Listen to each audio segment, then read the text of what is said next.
어, 굉장히 힘듭니다. 각각 한 자리에 모여서 찬양한 게 아니고 영상으로 저렇게 제작하기가 굉장히 힘듭니다. 이쁘죠? 그렇죠? 우리 하나님께서 저렇게 이쁜 자녀들을 우리에게 주신 것 감사하면서, 제가 하나님 앞에 영광의 박수 이런 소리 잘 안 하잖아요. 아마 그렇게 말한 적 없을 거예요. 우리 하나님 앞에 감사합니다. 영광의 박수를. 고맙습니다.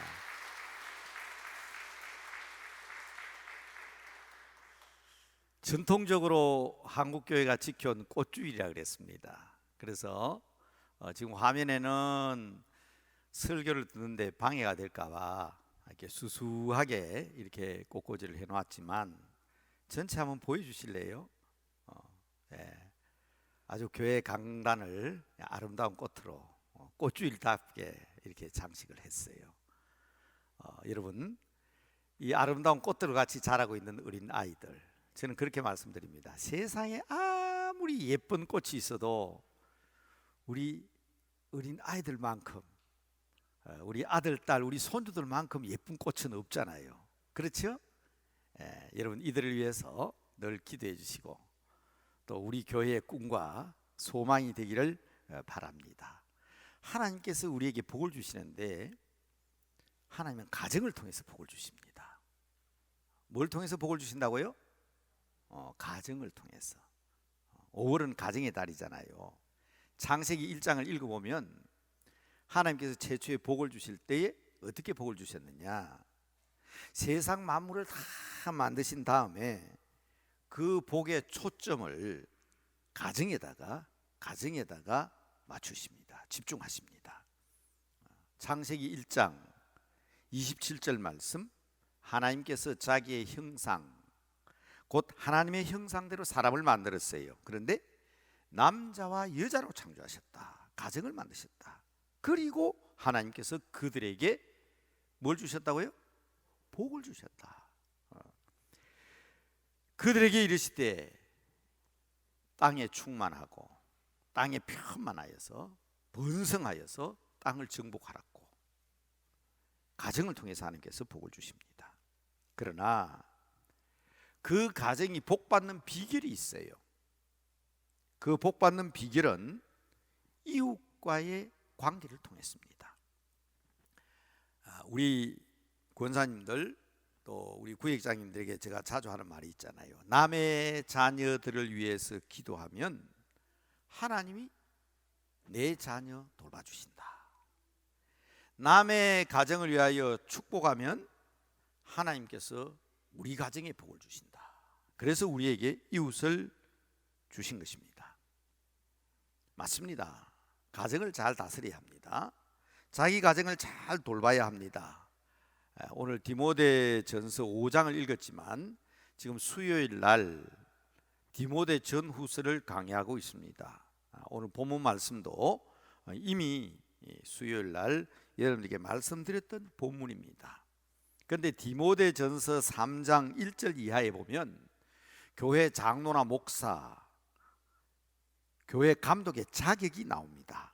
책망할 것이 없고 남녀 간의 문제가 분명하고 신중하고 단정하며 대접하기를 좋아하고 술을 즐기지 아니하고 관용하며 돈을 탐하지 않아야 된다. 그런 조건도 중요하지만 디모데전서 3장 4절과 5절에 보면 자기 집을 잘 다스려야 한다.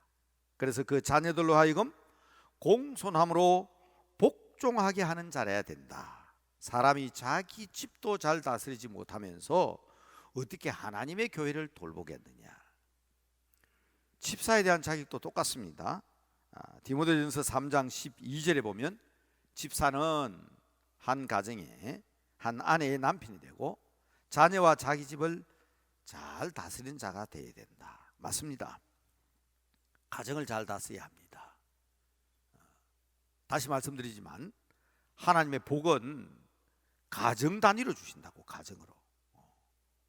그 창세기부터 나오는 거예요. 그렇지만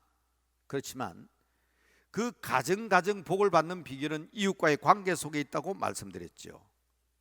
이웃과의 관계 속에서. 자, 오늘 본문 말씀 잘 보셔야 됩니다. 첫째, 이웃과의 관계가 중요하다. 그것이 가정에 복받는 비결이다 이 말입니다.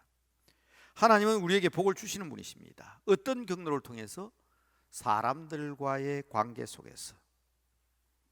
사람들과의 관계 속에서. 세상은 사람들과의 관계로 되어 있습니다. 친구 관계, 이웃 관계, 사제지간, 그것도 관계지요. 상하, 직장에서도 직장 상하 관계를 통해서, 또 동료들의 관계를 통해서. 자, 오늘 본문에 먼저 이렇게 시작하잖아요. 늙은 이를 꾸짖지 말고. 또 늙은 여자에게는, 젊은 여자에게는, 젊은이에게는, 주로 과부의 얘기가 나옵니다만은 과부에게는 이렇게 나오죠. 이게 전부 다 관계잖아요. 이웃과의 관계잖아요. 저는 이 본문 말씀을 가지고 하나는 짚고 넘어야 될 것 같아요. 남자와 여자는 구별이 됩니다. 차별금지법. 왜 교회는 차별을 없애려고 하는데 차별금지법을 반대하느냐 이러는데요. 그 차별금지법이라는 것이 남자 여자를 구별하지 않고 있어요. 여러분, 차별과 구별은 확실히 해야 됩니다. 맞습니다. 용어를 교묘하게 차별금지법이라는 말을 썼는데 한번 물어봅시다. 진짜 남자와 여자가 구별되지 않습니까? 우리는 예수 그리스도를 믿고 성경대로 사는 사람들입니다. 남자는 여자와 결혼해야 됩니다. 여자는 남자와 결혼해야 돼요. 저는 그분들에게 개인적으로 만나면 묻고 싶어요. 아들을 잘 키워서 군대에 보내놨더니 편지가 왔어요. 어머니 아버지 좋은 며느리감 데리고 가겠습니다 하고 기다리는데 남자가 시커먼 무시배를 데려가 며느리입니다. 여러분, 그거 받아들이겠느냐고. 그거를 뭐 이런 설교하면 그 설교한 사람에게 벌금이 300만 나온다 그러더라고. 제가 어제 저희 가족들에게 얘기했어요. 300만은 아니라 나를 감옥에 집어넣고 사형을 시킨다 할지라도 이건 얘기하지 않을 수 없다고. 예? 딸을 잘 키웠더니 나중에 든든한 사익감 데리고 온대요. 기대하고 있었는데 이 여자가 여자를 데리고 와서 사익감입니다 데리고 온다고. 지금 그 주장하는 사람들에게 진짜 네 아들 네 딸이 그렇게 하면 인정하겠느냐고 저는 묻고 싶어요. 성경은 분명히 구별하고 있습니다. 그러니까 오늘 본문에도 보십시오. 늙은이에게는, 젊은이에게는 해놔놓고 늙은 여자에게는, 젊은 여자에게는 이렇게 구별해놨잖아요. 여러분, 성경 간단한 것이지만 우리 바로 이해해야 합니다. 바로 깨달아야 합니다. 전통적인 윤리 가운데 우리 한국에는 삼강오륜이 있습니다. 캐캐 묵은 것이다. 성경에도 안 나오는 말이다 그러는데요, 다 허물어졌죠. 삼강오륜이 다 허물어졌어요. 저는 강조합니다. 우리 예수 믿는 사람들이, 우리 그리스도인들이 삼강오륜을 가르쳐야 합니다. 우리 믿는 사람들밖에 없어요. 이 마지막 때 삼강오륜의 그 질서가, 그 도리와 윤리가 성경에 위배되는 겁니까? 그렇다면 우리는 거절하겠지만 캐캐 묵은 것이라고 제끼면 안 됩니다. 저는 강력하게 얘기합니다. 오늘 우리 믿는 크리스찬들의 몫이 되었다. 한번 살펴볼까요? 삼강이 뭡니까? 삼강, 군의신강, 부의자강, 부의부강, 이 삼강이라고 그럽니다. 제가 성경 얘기하는 시간에 고전 강의하려고 하는 거 아니에요. 성경의 원리와 다른 게 없잖아요. 그 강자가 무슨 강자인가 하면 별이 강자인데 무슨 뜻인가 하면 기둥이다, 줄기다 하는 그런 뜻입니다. 본래 의미는 그런 뜻을 가지고 있습니다. 임금과 신하 관계는 임금이 또 신하가 서로를 위해야 되지만 서로 의지하는 힘이 되고 줄기가 돼야 된다 그 말입니다. 근간이 돼야 된다는 얘기예요. 자식은 아버지를 위하지만 아버지는 자식의 든든한 줄기가 되고 기둥이 되어줘야 되는 겁니다. 부부관계도 마찬가지입니다. 아내가 남편을 섬기는 것도 맞지만 지아비는 분명히 아내의 근본이 되어줘야 하는 겁니다. 성경 원리하고 맞잖아요. 아내들아 남편에게 순종하라. 맞습니다. 순종해야 됩니다. 근데 성경은 뭐라고 얘기합니까? 그러나 그 남편은 마치 예수님께서 교회를 위하여 자신을 내어준 같이 아내를 위하여 사랑하며 자신을 내어줄 줄 아는 뿌리가 되어야 된다. 삼강이 성경 원리와 다른 게 있습니까? 또 중요한 윤리를 얘기하는데, 관계적 윤리를 얘기하는데 그게 오륜입니다. 제가 이렇게 자막을 만든 것은 우리 어른들은 잘 아시지만 우리 젊은이들이 또 청소년들이 같이 보기 때문에 그래서 일부러 이렇게 자막을 만들었습니다. 그렇지요.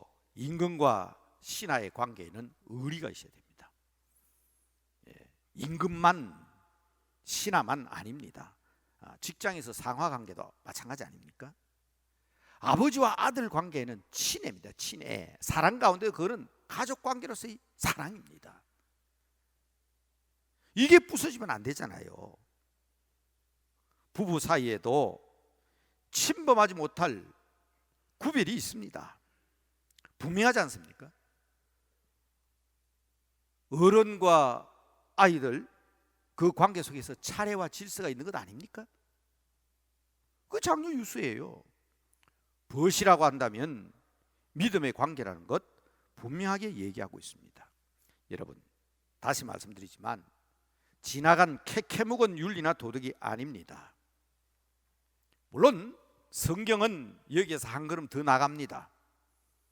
그러니까 한 걸음 더 나가는 기독교의 윤리를 가지고 있는 우리들이기 때문에 이 마지막 때에 우리가 이 상강 오륜의 질서와 원리를 이제 주장할 때가 된 것이 아닌가 생각합니다.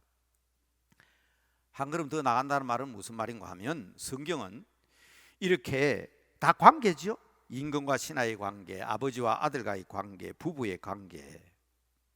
그런데 성경은 이런 이해관계가 없어도 이해관계가 얽혀있는 사람들한테만 잘하는 게 아닙니다. 오늘 본문 잘 보십시오.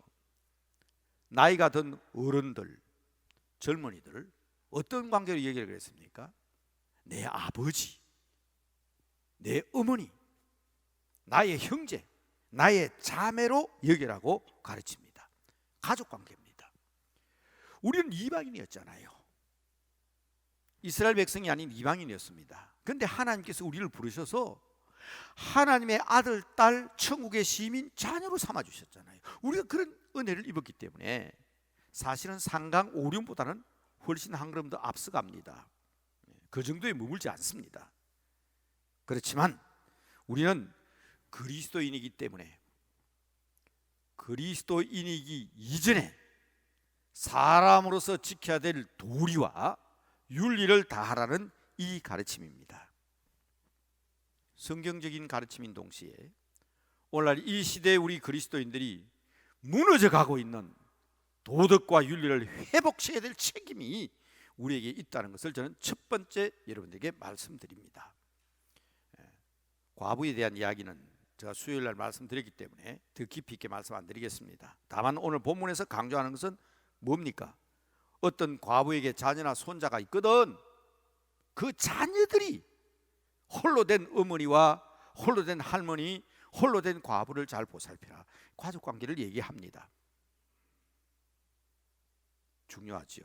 그래서 두 번째 말씀드립니다. 오늘 본문이 강조하는 가르침은 그래도 역시 가족관계입니다. 예수님께서 당시에 유대인들이 고르반 무슨 뜻이죠? 하나님께 드렸다는 거예요.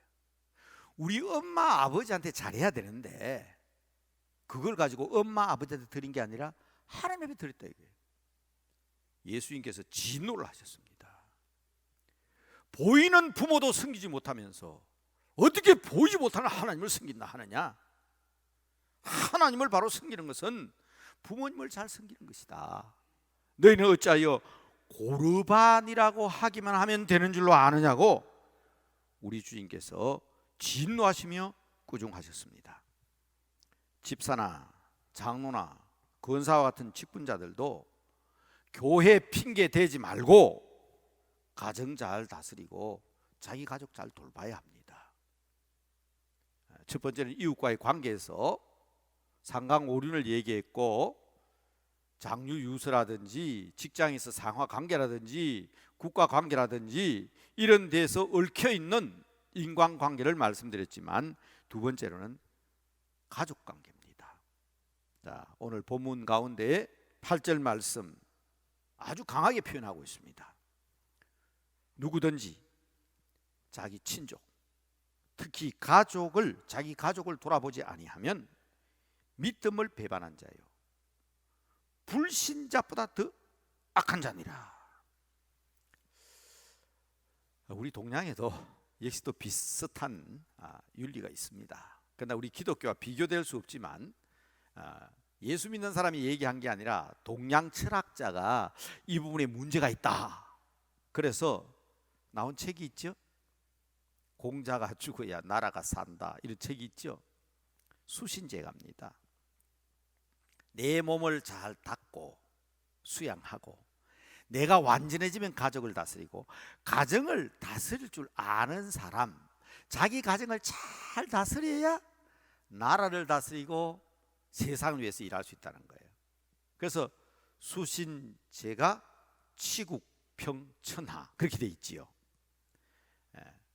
유교학자들이 그래요. 여기는 올무가 있다고. 어떤 올무가 있다고요? 내가 평생 동안 나 자신을 갈고 닦아도 나는 완전한 자다 할 사람이 있습니까? 내 가정을 돌보고 내 가족을 돌봤지만, 야, 이 정도면 우리 가정이 완벽한 가정이다 할 사람이 있느냐고. 그러고 난 다음에 정치에 관여하고 세상 일에 관여하라는 게 이 수신제가 치국평천하의 논리입니다. 이걸 주장하는 분의 글을 제가 읽었는데 무슨 뜻인가 하니, 자기 가정도 다스리지 못하는 사람이, 자기 가족도 다스리지 못하는 사람이 임금이 다스리는 나라를 넘보지 말라는 거예요. 그게 여기에 담겨있는 뜻이랍니다. 여러분, 그렇게 보면 성경적 논리와 비슷하게 보이는 것 같지만은 같지 않습니다. 맞습니다. 집사와 장로의 자격에도 먼저 자기 가정을 잘 다스리는 자가 되어야 교회의 지도자가 될 수 있다는 뜻이 있습니다. 그러나 여러분, 참 무서운 말입니다. 여러분, 하나님의 말씀대로 수신제가가 성경의 가르침과 별 다를 바가 없는 것처럼 보이지만 본문을 바르게 이해하셔야 됩니다. 예수를 믿으면서도 자기 가족을 돌아보지 않으면 믿지 않는 자와 뭐가 다를 바가 있느냐? 더 악하지 않느냐? 그렇지만 교리적으로 볼 때에 동양의 수신제가의 논리와는 분명히 차이가 있습니다.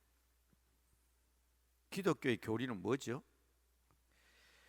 우리가 평생을 닦고 닦아도 우리 자신을 완벽하게 정결하게 할 수 없다는 것이 성경의 가르침입니다. 완벽하고 깨끗하고 온전하게 그렇게 가정을 잘 다스릴 수 없는 우리들입니다. 여러분, 우리가 지은 죄를 생각하면 물로 씻어도 어떻게 할 수 없고 불로 태워도 어떻게 할 수 없는 죄인들 아닙니까? 그런데 우리 주님께서, 주님의 피가 우리의 죄를 깨끗이 씻어주셨고 완벽하고 정결한 그리스도의 사람으로 만들어 주신 분은 하나님 아버지십니다.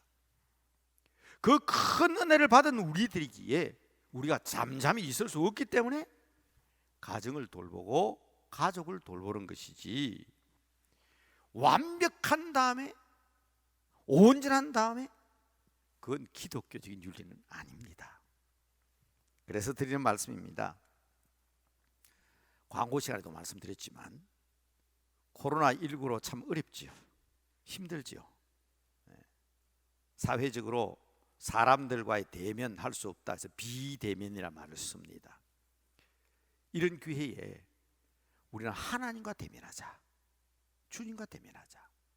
그리고 오늘 본문 말씀대로 하면, 여러분 우리가 평소에 가족을 돌보지 못했고 모든 복은 이웃과의 관계 속에서 온다 그랬으니까, 소 목사의 주장대로 하면 남의 가정 위하여 기도하면 하나님께서 내 가정 책임져 주시고, 남의 가정 위하여 헌신하면 하나님께서 우리 가정 돌봐주신다 그랬는데, 지금은 그런 일이 힘드니까 이런 기회에 정말 우리 가족을 돌아보고 우리 가정을 돌아보고, 나같이 부족하고 모자라는 사람인데도 불구하고 하나님께서 하나님의 자녀로 삼아주셨기에 우리 가정과 가족을 위해서 뜻을 모르고, 그래서 제가 그런 말씀 드렸죠. 교회 가서 예배 드리자. 야야, 이제 우리가 교회 갈 때 안 된다. 그래도 말 안 듣잖아요. 그런데 집에서 영상으로 예배 드리는데, 엄마 아빠가 가족이 TV 앞에서 컴퓨터 앞에서 스마트폰 놓고 거기 예배 드리는데, 이래도 같이 예배 안 드리겠냐? 가족을 돌볼 수 있는, 돌아볼 수 있는 찬스요, 기회지 않습니까? 우리 아버지 하나님께서는 어떤 자리에 있어도 아무리 부족해도 돌아오면 다 품어주시지 않습니까? 하나님의 사랑을 모르고 세상으로 나간 자들을 돌아오게 하는 놀라운 기회입니다. 내가 완벽한 다음에가 아니라 나같이 부족하지만, 이게 제가 말한 것처럼 세상에서 말하는 윤리와 도덕과 다른 차이점입니다. 그러므로 그들을 위하여 기도하되 다시 한번 내 가족, 내 형제를 돌아보라는 이 5월에 주시는 이 말씀을 꼭 기억할 수 있었으면 좋겠습니다. 어서 돌아오,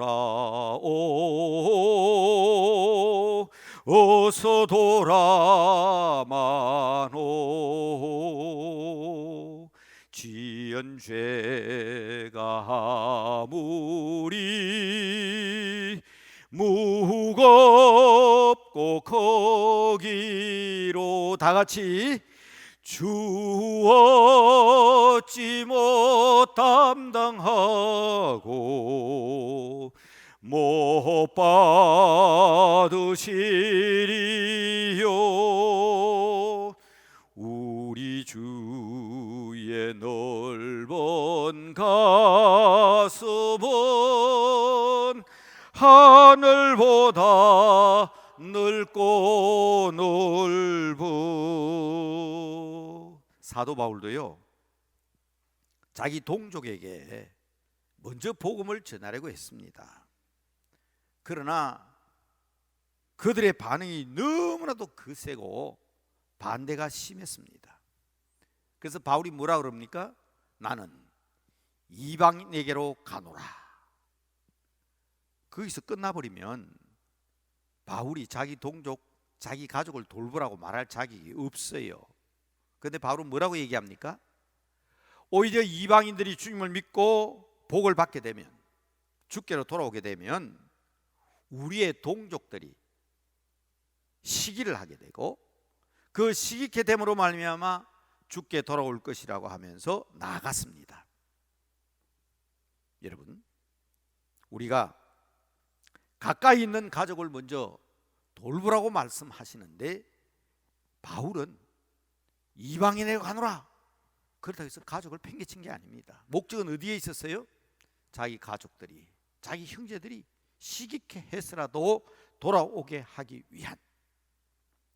여러분, 정말 이 오후에 우리의 가정과 가족들을 위해서 뜨겁게 기도해야 됩니다. 우리가 그리스도의 신부가 되고 거룩하게 구별된 우리들이기에 혹시라도 말씀드립니다.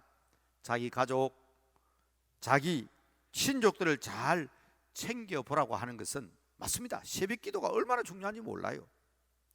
새벽 기도가 정말 중요합니다. 그러나 출근하는 남편, 등교해야 되는 아이들 제끼고 그렇게 하라는 얘기 아니죠. 무엇보다 먼저 챙겨야 하는 것을 우리에게 가르쳐 줍니다. 우리가 먼저 전도할 대상도, 섬겨야 할 대상도, 사랑을 베풀며 보살펴야 할 대상도 먼저는 우리의 친족이며 가족입니다. 저는 이 5월에 먼저 우리 모든 믿음의 가족들이 하나 되고 한 마음이 될 수 있는 그런 기회가 되기를 축복합니다. 그래서 성경이 선포하고 있지 않습니까? 가족을 돌보지 않으면 믿음을 배반한 자라고 책망합니다. 아무리 그래도 우리가 부르신 자보다 더 악하다는 소리 들어서 되겠습니까? 그런데 뭐라고 그랬어요? 부르신 자보다 더 악하니라. 마지막으로 말씀드리는 것은 다음 세대입니다. 가정의 달 첫 주일을 우리는 꽃주일로 지키지 않습니까? 정말 중요한 것은 다음 세대입니다. 가정도 교회도 다음 세대가 있어야 든든합니다. 저는 아직 젊은 할아버지지만은 분명하게 깨달은 것이 있습니다. 옛날 어른들이 아이고 그 사람 며느리도 못 보고 죽어서 참 불쌍하다, 그 이해가 안 됐다고. 죽는 사람이 불쌍하지 뭐 며느리 못 본 게 뭐 그렇게 불쌍하냐. 그러나 어른들의 말이 맞습니다. 그래서 저는 청춘 남녀들에게 말씀드립니다. 아무리 효돈이 뭐니 해도요, 결혼을 해서 가정을 이룬 것보다 더 큰 효도는 없습니다.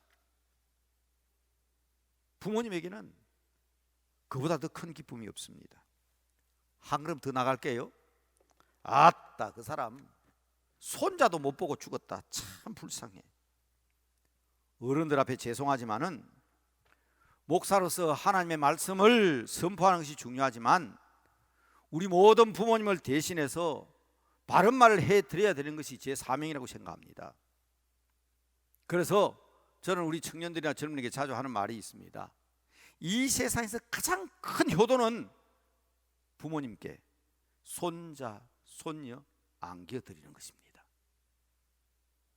제가 이 얘기를 했다가 어떤 분한테 평생 원수가 된 사람도 있습니다. 손자, 손녀 안겨드려야 그게 효도라 그랬더니 나는 그럼 불효라 말입니까? 인사도 제대로 안 하더라고. 그때 그 교회 떠나기 전날 밤에 제게 찾아왔습니다. 목사님, 제 혼자만 생각했네요. 나에게는 그게 해당되지 않는 말이지 모르지만은 목사님 그 얘기는 당연히 해야 될 얘기입니다. 연세가 드시고 형제 자매들 보니까 역시 후손이 있어야, 자녀들이 있어야 기쁘고 즐겁겠더라. 오해하지 마시기 바랍니다. 저는 그분의 그 고백대로 그때는 그게 무슨 의미인지 몰랐는데 목사님이 왜 하필이면 강단에서 저런 말씀하실까 생각했는데 그게 맞더라. 지금 큰일입니다. 다음 세대 문제, 자녀의 문제가 보통 문제가 아닙니다. 교회에서 이 얘기를 해야 합니다. 시집간 제 딸이 친정에 와서 한 말이 있습니다. 내가 자랄 때는 아버지가 무서워서 아빠 팔짱도 한번 못 끼보고 아빠 옷자락도 한번 못 잡아봤는데 친정 와서 보니까 할아버지가 아빠가 손자들 손잡고 칙칙푹푹 칙칙 하면서 다니는 거 보니까 꼭 꿈을 꾸는 것 같습니다. 그런 얘기를 제게 했어요. 여러분, 예외가 없습니다. 여러분, 우리 모두 기도해야 합니다. 가정이나 교회나 다 마찬가지입니다. 다음 세대가 있어야 합니다. 어린 세대가 있어야 합니다. 지금 미래 세대가 줄어들고 있습니다. 심지어 어떤 학자는 한민족이 없어질 날이 얼마 되지 않았다고 합니다. 교회는 더구나 마찬가지입니다. 여러분, 교회는 어린이라는 말이 생기기 전부터 꽃주일을 지켜왔습니다. 그리고 어린이들을 위한 여러 가지 행사를 진행해 왔습니다. 소파 방정환 선생님과 색동회가 어린이날 단어를 사용한 것은 1920년입니다. 그리고 어린이날을 색동회가 제정한 것은 1923년입니다. 근데 여러분, 그 이전부터 교회는요, 어린이를 위한 어린이라는 단어를 사용하지 않아서 그렇지 이 주일을 지켰습니다. 미국 매사추세츠주의 조합교회에서 꽃주일을 지킨 것은 1860년입니다. 감리교회는 1868년에, 그리고 장로교는 1883년부터 어린이주의를 선포했습니다. 그러므로 한국교회는 선교 초기부터 어린이란 단어는 없었지만은 다음 세대인 자녀들을 위해서 꽃주의를 지켜왔습니다. 우리 주님은 아름다운 관계를 회복시키기 위해서 오신 분이십니다. 그래서 첫 번째로는 우리가 이웃과의 관계 속에서, 사람 사이의 관계 속에서 정말 내 형제처럼, 내 자녀처럼, 내 자매처럼, 내 아들처럼, 내 딸처럼 그렇게 대하라고 첫 번째 얘기하고 있습니다. 두 번째로는 하나님과 원수된 우리들이 하나님과 가족관계로 회복된 것처럼 우리도 이웃을 위해서 그렇게 해야 되지만, 믿는 사람으로서 내 가족, 내 친척, 내 가정에서부터 주의 복음을 위해서, 하나님의 영광을 위해서 불신자보다 더 악한 자가 되지 않도록 위하여 기도하라는 것입니다. 그러나 세 번째 드린 말씀은 어린 아이와 같아야만 천국 갈 수 있다고 말씀하신, 천국에 들어갈 수 있다고 하신 말씀을 기억하면서, 그렇습니다. 은혜와 능력에 힘입어 우리들도 세상과 바른 관계를 맺고 살아가는 성도들이 되어야 하지만, 가족과 이웃과 친척들의 구원을 위한 전도자들이 되어야 하지만, 어린 아이들처럼 순종하는 성도가 되고 다음 세대를 위하여 기도하고 정말 이들을 위해서 우리가 해야 될 일이 무엇인가를 생각하고, 우리 젊은이들은, 또 우리 믿음의 사람들은 아름다운 가정을 통해서, 우리 교회는 그래도 다른 교회에 비하면 해마다 태어난 어린 아이들이 참 많습니다. 그리고 신혼 가정들도 많습니다. 여러분 내일처럼 생각하시고 기도해 주시기를 바랍니다. 무엇보다 이 가정의 달에 모든 성도들이 섬기는 가정마다 새로운 영적 회복과 더불어 아름다운 부흥의 역사가 이루어지기를 주님의 이름으로 축복합니다. 이 세 가지의 기도 제목을 함께 생각하면서 기도하겠습니다. 자막으로 기도 제목을 띄워드립니다. 함께 읽으시면서 기도하셔도 됩니다. 정말 여러분의 기도가 되기를 바랍니다. 기도하겠습니다.